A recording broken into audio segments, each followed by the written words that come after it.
before I start, I have to say that I go to a lot of conferences one time.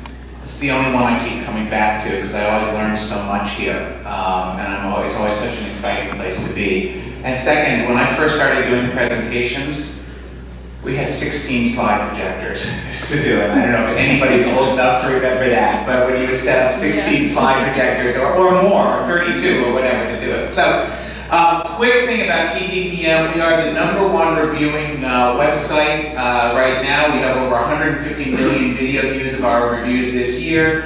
We're also a mobile app.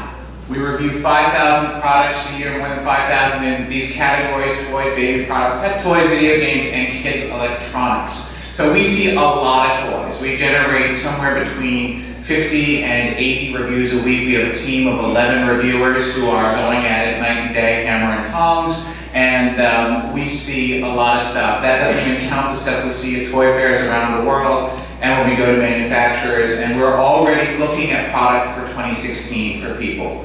So the #1 question we ask when we see a lot of products, for about, I would say probably easily 3 out of 5 products that we see, the #1 question we ask is WTF. And of course what that means is where's the fun?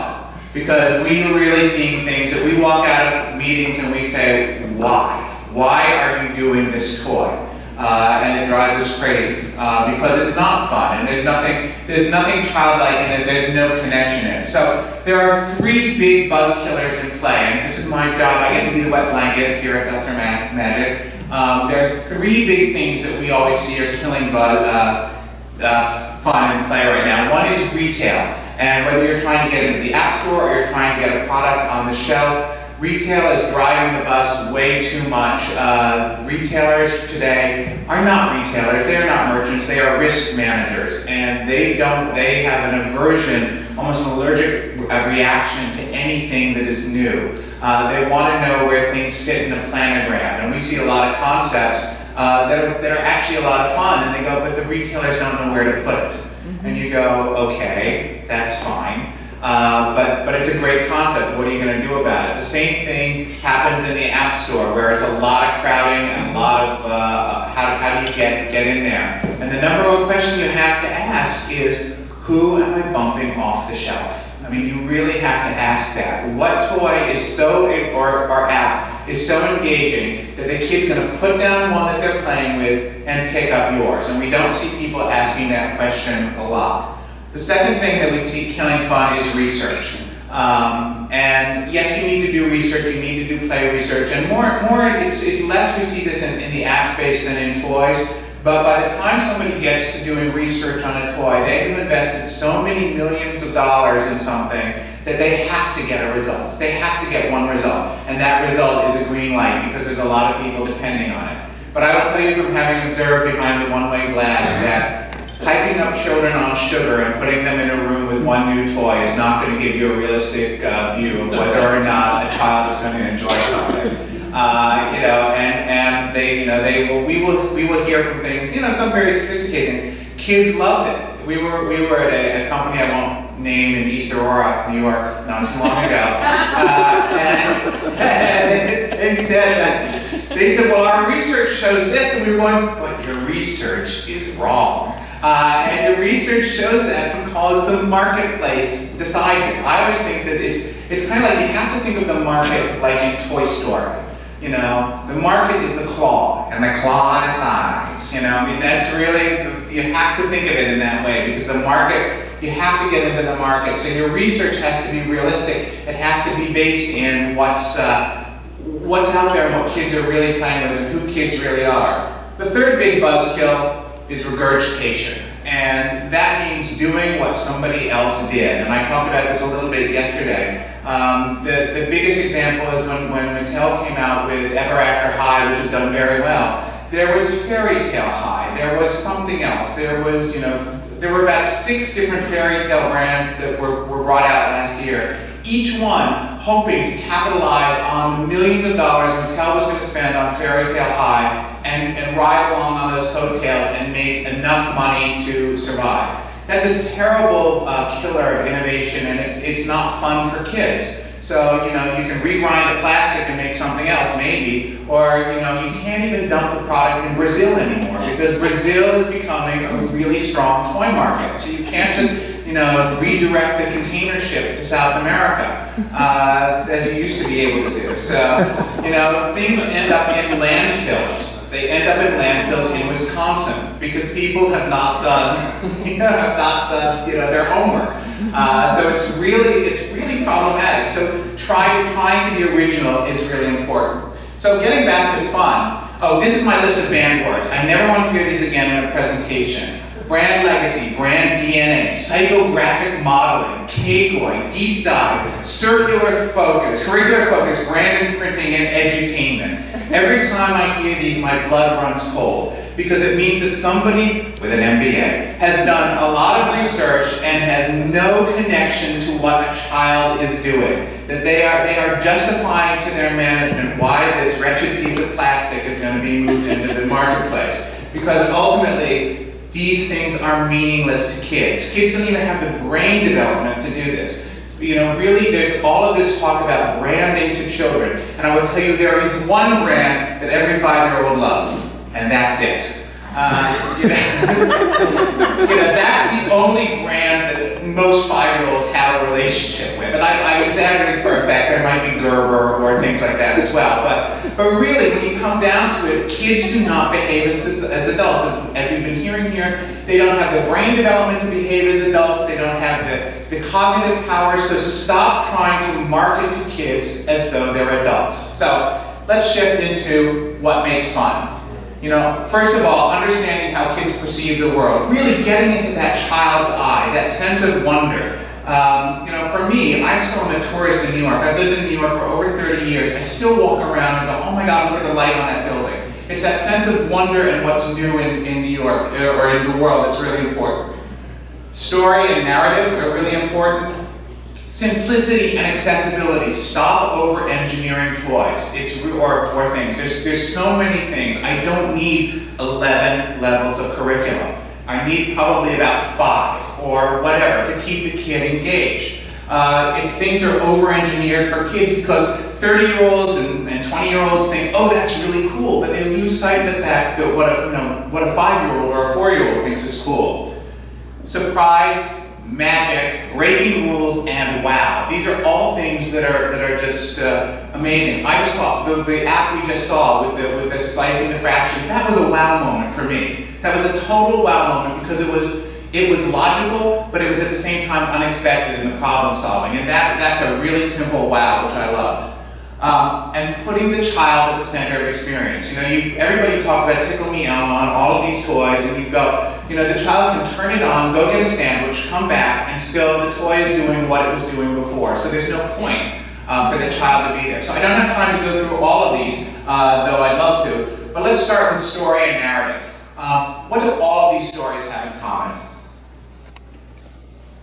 Anybody? Something even more significant than that. They're kids.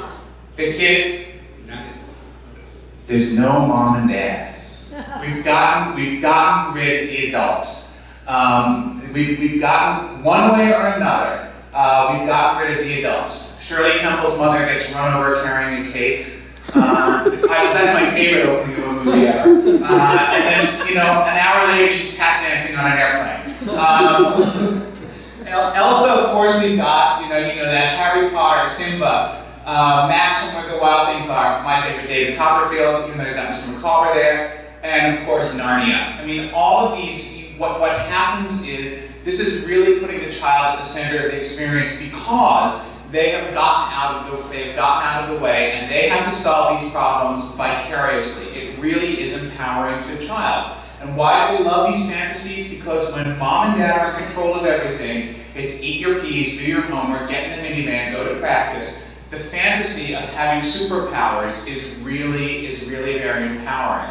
And so much of what kids experience vicariously through story and through narrative really does empower them to solve problems. And one of the things that I really believe in is these powers that they imagine they have translate into powers when they're figuring out, when they're decoding letters to learn to read, or they're organizing numbers to try to understand those concepts. It really is that empowerment and that sense that I can, because I've solved it myself, not because somebody's given it to me, but because I've solved it myself, that really drives the story. So, I mean, you could do any number of stories, but pick a children's story. You know, the cat in the hat. You know, the sun did not shine, it was too wet to play. So, you know, mom left them alone. Would mom leave them alone today? Not likely. You know, but anyhow, the cat in the hat comes in, and those kids have to solve all of this chaos, and it has to get solved. So pretty much any children's story works that way. The other one I'll touch on is surprise, magic, breaking rules, and wow. I mean, all of these toys have either created a surprise or broken rules. Nerf. What rule did Nerf break? Throwing balls in the house. Balls in the house, absolutely. Super Bowl was a wow. It's just compressed, and kids just loved watching that. It was huge. Trivial Pursuit. Adults don't play board games. Tudor electronic football. You can't play football in the house. Teenage Mutant Ninja Turtles. That's just a wow because this makes absolutely no sense. And yet kids love it. You know, mutated turtles who eat pizza. I mean, think about that. And think about how that makes sense to a kid. G.I. Joe broke the rule that that boys won't play with dolls. And they won't play with dolls, they'll play with action figures. And that's where that name came from. Nerf, you can't do blasters in the house. And Mr. Machine, that's the 1960 Mr. Machine, the one that really came apart, is the iconic item of this robot. And he was one of those that created the wow with the TV commercial. And he became so successful, actually, in 1960, that he became the icon for Ideal Toys. For many years. So it's really that, you know, what are you doing that's breaking a rule? What are you doing that's a wow? What are you surprising a child with? And things, you know, children don't have to be, you know, it doesn't have to be, you know, so technological that children, you know, it has to be such a big wow. A little wow will surprise kids. The little wow, I'm sorry I'm on this because it just blew me away, is learning to slice that ice block in a different way. I mean, that's a wow, because it's like, things that of course they make sense, but they shouldn't make sense, or they do, and it's just that it wasn't in that perception. So that's really important. So all of these toys really broke rules, and don't be afraid to break the rules, and ask yourself, what rule am I breaking? And magic is just really, that's just cool. That's just cool. I mean, that's really what happens. There's a line out right now called Shopkins from Moose Toys, and I didn't have a picture. They're little vinyl characters, and they're just cool because kids go into the market, and what happened if your cake came to life? What happened if everything in the supermarket was a personality? Think of the child who's riding in the back of the shopping cart and looking around and going into the story that naturally occurs in their mind. The stories children make up are not the same stories that we make, that adults make up. They tend to be a little bit more out there, a little more imaginative, a little freer. Three words we live by at TTPM, because this is what I mentioned yesterday. One, explore. Children should have the opportunity to explore the world and to be self-directed, not have the parents there. They don't have to be run over by a car or killed by witches, but they should be out of the picture to a certain extent. A little bit of hands-off and a little bit of freedom. Because exploration will lead to new experiences. Kids will be able to find and discover things for themselves. And it's that self-motivated thing that they find that's so important. One of the reasons Pokemon was so important, I don't know a lot of adults who had the patience to sit down and have long conversations about Pokemon with kids, but when you did do that, it was really fascinating because they're categorizing, they're creating hierarchies, they're doing all of these things that are the building blocks of learning, and they're doing it with something that they love, and with Pokemon, or you can do it with pretty much anything. It's why when you see kids getting these little collectibles and they line them all up, and they're organizing them, and they're playing with them, and they're doing all of this stuff, because they are really learning how to organize information that they will then use in other ways. So you don't have to cram them with letters and numbers. And I know I mentioned Dickens' Hard Times yesterday, but it's cram them with facts. And Sissy Jupe is not liked because she's fanciful. He says, would you walk on representations of flowers? So there shouldn't be flowers in the carpet. That's so antithetical to how children's minds work. And children need the experiences to organize information, which they then bring to learning, which they then bring to, you can overlay the ABCs and 1, 2, 3s on that. And it can certainly be organic within it, but it has to be a way where that experience trumps the learning. Because if it's just, you just finished your homework, let's go play, what do you want to do? More homework. That's not really engaging for kids. And finally, expressing themselves, because the information that kids get during these play situations is really a kind of currency for them. If you watch kids play together and they know about whether it's trash cans or shopkins or any of trash pack or shopkins or any of these things, how they talk about the video games they're playing. It really is about this information, and I got to this level, and that's a very, very important form of self-expression. So, your new mantra is astonish me, and I don't know if anybody knows why this picture is with that. So I will tell you, because I don't have much time. Astonish me, the ballet master, Diaghilev, in 1911 said that to Jean Cocteau when he was asked to create a poster for the Ballet Russe. And this is the poster he came up with. But really astonish people, break the rules, do something that seems pretty out there. I just love that. That's been used in a lot of ways. It's certainly not original for me to use it here, but it's been used a lot. John Lahr uses it when he talks about theater, but it really is that thing, is, are you astonished? And astonished isn't mildly surprised, astonished is astonished. So here's your assignment. First of all, embrace the harebrained. Go with what seems so totally crazy to you, because it may make sense to a child. Embrace silliness. Why are we afraid in this day and age to be silly? I see kids being silly, and I see parents tamping it down. I have 3 brothers, and we're all in our 50s, and we're all still pretty silly, and we still quote Sesame Street to each other, and we laugh a lot, and we have a good time, and the sisters-in-law just roll their eyes, but the nephews and nieces have a great time. But it really is embracing that silliness. Ooh, it changes colors when you have no time left. See the world through the eyes of a child. Give up analyzing, and I don't mean I mean overanalyzing. I mean just going in so granularly that you can't see the trees or the forest, the experience. At least initially, as I said.